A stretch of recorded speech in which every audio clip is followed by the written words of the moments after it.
Hello दोस्तों, तो इस वीडियो में मैं डिस्कस करने वाला हूँ जॉन रैम्बो रॉकी। जो कैरेक्टर था उसको जिसने निभाया था उसके बारे में बात करने वाला हूँ। वो है सिल्वेस्टर स्टेलोन। तो हम सबके लाइफ में कुछ ना कुछ प्रॉब्लम होते रहता है। तो कोई कोई सोचता है कि मेरा फिजिकल डिसेबिलिटी की वजह से मैं कुछ कर नहीं पाऊँगा, लोग मेरा मजाक उड़ाएंगे। और कोई कोई सोचता है कि मुझे दूसरों लोग के साथ बात करने में प्रॉब्लम होता है, टेंशन होता है, इंट्रोवर्ट हो जाते हैं। लेकिन ये सबको सिल्वेस्टर स्टेलोन ने तोड़ दिया था। तो ये बात है जुलाई 6, 1946 की। न्यूयॉर्क में ये पैदा हुए थे, एक हॉस्पिटल में पैदा हुए थे। और जहाँ पे जो डॉक्टर जो था ना, उसने एक छोटा सा मिस्टेक कर दिया और उस छोटे से मिस्टेक की वजह से बहुत बड़ा प्रॉब्लम हुई। तो उन्होंने क्या किया कि फोर्सअप लिया और फोर्सअप से ही सिल्वेस्टर स्टेलोन को बाहर निकाला। तो उसमें क्या हुआ कि उनका एक नर्व कट हो गया, जिसकी वजह से, बिकॉज जो छोटे बच्चे होते हैं ना बहुत फ्रजाइल होते हैं, तो उसको बाहर निकाला। तो उसकी वजह से, एक नर्व कट होने की वजह से, उनके लिप, टंग और चिन में पार्शियल पैरालाइज जैसा हो गया था। तो वो बात भी जब करते थे ना, अजीबो अजीब साउंड आते थे। और उनका यहाँ का जो जॉ मूवमेंट था बहुत अजीब वियर्ड था, हो गया था। तो स्कूल में बहुत सारे बच्चे लोग उनका मजाक उड़ाते थे। ये बहुत सारे लड़के लोग के साथ लड़ाई भिड़ंत करते थे और इनको स्कूल से बाहर निकाल दिया गया था। तो इनके जो बचपन में इनके जो पापा थे वो भी इनके ऊपर बहुत उन्होंने जुल्म किया, लेकिन वो बहुत मारते थे। सिल्वेस्टर स्टेलोन को बहुत मारते थे, बहुत मारते थे। और वेरी यंग एज में वो अपने पेरेंट्स के सेपरेशन का जो सीन है ना, सिचुएशन, वो उन्होंने महसूस किया था। तो पेरेंट्स सेपरेट हो गए थे।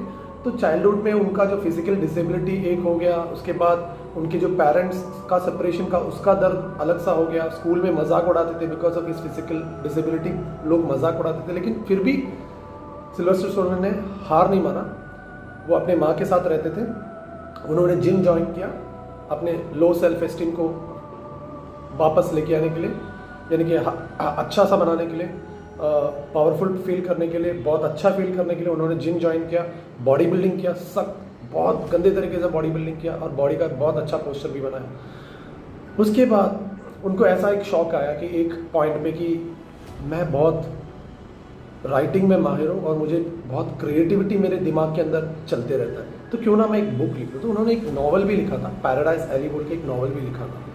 लेकिन कुछ पैराडाइज एली जो बुक उन्होंने जो लिखा था उसका कुछ ज़्यादा सेल आउट या कुछ हुआ नहीं था। तो वो परेशान थे लेकिन गिव अप नहीं किए थे। तो उनके पास फिजिकल डिसेबिलिटी था, पेरेंट्स का प्रॉब्लम चल रहा था, स्कूल में मजाक हो रहा था, कहीं पे भी जा रहे सब उनका मजाक उड़ाते थे। तो उन्होंने क्या किया कि एक स्टोरी लिखा था, स्क्रिप्ट लिखा था और उन्होंने एक डायरेक्टर को अप्रोच किया था। तो बाय दिस टाइम वो ब्रोक हो चुके थे, सिल्वेस्टर स्टेलोन ब्रोक हो चुके थे। उनके पास पैसा कुछ भी नहीं था। उनके पास एक छोटा सा पेट डॉग था उनका। उन्होंने वो पेट डॉग को बेच दिया था क्योंकि उनके पास सर्वाइव करने का पैसा, खुद के लिए पैसा नहीं, तो बेचारे कुत्ते के लिए क्या खर्च करेगा। तो उन्होंने वो कुत्ते को बेच दिया था और बहुत इमोशनल हो गए थे उस टाइम पे। और उन्होंने ये स्क्रिप्ट उसी टाइम पे लिखा था जब उनका जो लाइफ का जो सिचुएशन था ना बहुत ख़राब था। इतने सारे प्रॉब्लम्स उनके लाइफ में थे, लेकिन उन्होंने गिव अप नहीं किया। उन्होंने उस स्क्रिप्ट लिखा, वो स्टोरी लिखा और उन्होंने एक फेमस डायरेक्टर को अप्रोच किया। तो डायरेक्टर ने जैसे ही वो स्क्रिप्ट पढ़ा ना, उसको बहुत पसंद आया। लेकिन डायरेक्टर ने बोला कि इसका जो फिजिकल डिसेबिलिटी बाकी सब देखिए, वो हीरो बनने लायक नहीं। तो सिल्वेस्टर स्टेलोन ने बोला कि अगर मुझे ये स्क्रिप्ट आपको भेजना है तो मुझे इस मूवी में एक्टिंग करना है in the lead role as a hero. तो डायरेक्टर ने मना कर दिया बिकॉज इसका जो फिजिकल डिसेबिलिटी था, बात कर भी नहीं सकता था प्रॉपरली और उतना लुक भी नहीं था उसका। लेकिन डायरेक्टर ने बोला कि ठीक है बेटे, मैं तुम्हें पैसे देता हूँ। तो उसने $200,000 दिया। उसने मना कर दिया, फिर प्राइस बढ़ा दिया, फिर भी उसने मना कर दिया। बोला कि नहीं, मैं स्टोरी नहीं भेजूंगा जब तक मुझे इसमें लीड रोल ना मिले। और वैसे ही हुआ। डायरेक्टर को लास्ट में मानना पड़ा, प्रोड्यूसर को भी मनाना पड़ा और लास्ट में उन्होंने उनका पहला वाला जो मूवी था जो रॉकी, उसमें एक्टिंग किया। लेकिन ये पहला वाला मूवी नहीं था एक्चुअली, ये एक्चुअली जो हम लोग देख सकते हैं वो वाला मूवी था। तो इससे पहले भी उन्होंने एक मूवी में एक्ट किया, लेकिन वो पॉर्न मूवी था एक्चुअली। और पॉर्न मूवी में उनको अपना न्यूडिटी दिखाना पड़ा था एक्चुअली, एंड उसके लिए उनको $200 मिले थे। बहुत पुरानी बात है, छोटा सा रोल था, उन्होंने किया था। तो ऐसा नहीं था कि वो ये इनका पहला मूवी था, लेकिन ऑलरेडी उन्होंने किया था। लेकिन वो बेसिकली किसी ने देखा नहीं होगा या फिर समझा नहीं हो, तो उन्होंने एक पॉर्न मूवी में भी एक्टिंग किया है, छोटा सा एक रोल किया है, उतना भी बड़ा पॉर्न नहीं था लेकिन थोड़ा सा। फिर उसके बाद उन्होंने ये उनका जो ऑफिशियल जो बच्चे लोग भी देखने लायक एक मूवी था रॉकी बोल के, जिसमें एक बॉक्सर का रोल वो निभाते थे जो स्क्रिप्ट उन्होंने जो लिखा था, जो स्टोरी लिखा था, उसमें उन्होंने एक्टिंग किया और वो बॉक्स ऑफिस में सुपर डुपर हिट हो गया और उसके सीरीज उन्होंने बनाए, सब में हिट के ऊपर हिट।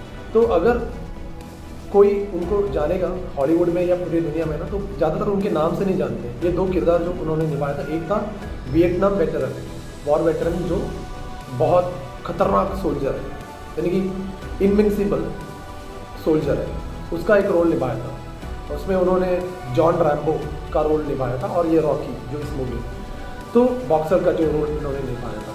तो इसके वजह से बहुत फेमस हो गए और उसने अपने करियर में इतना डेवलपमेंट किया, बहुत पैसे बनाए, बहुत शोहरत कमाया, and he was popular among the Hollywood celebrities within themselves, he was much more popular, he was a celebrity within the celebrity, ऐसा उन्होंने अपना नाम क्रिएट। तो इस इनकी जो लाइफ से हमें ये सीखने को मिलता है कि यार लाइफ में अगर फिजिकल डिसेबिलिटी भी हो या हमारे पेरेंट्स का भी प्रॉब्लम हो और कुछ भी प्रॉब्लम हो हमारे लाइफ में, हार नहीं मानना चाहिए और लास्ट एंड तक गिव अप नहीं करना चाहिए। We have to fight fight fight fight. और जब हम लोग स्ट्रगल करते हैं, फाइट करते हैं और बहुत मेहनत करते हैं, तो ऊपर वाला भगवान वो भी हमें कुछ अच्छा ही देता है, जैसे कि सिल्वर स्टैलोन के साथ हुआ था। तो मैं ज़रूर उनको आयरन मैन ऑफ हॉलीवुड का टाइटल दे सकता हूँ। आई होप दैट आपको इस वीडियो में बहुत सारी जानकारी सिल्वर स्टैलोन के बारे में मिले। और भी बहुत सारे वीडियोस मैं बनाने वाला हूँ, इंटरेस्टिंग वीडियोस बनाने वाला हूँ। लेकिन मैं आपसे एक रिक्वेस्ट करता हूँ, मुझे please like, share and subscribe कीजिए ताकि मेरा चैनल और बढ़े और मैं और भी अच्छे वीडियोस आपके लिए लेके आ सकता हूँ। मिथुन देवदास साइनिंग ऑफ।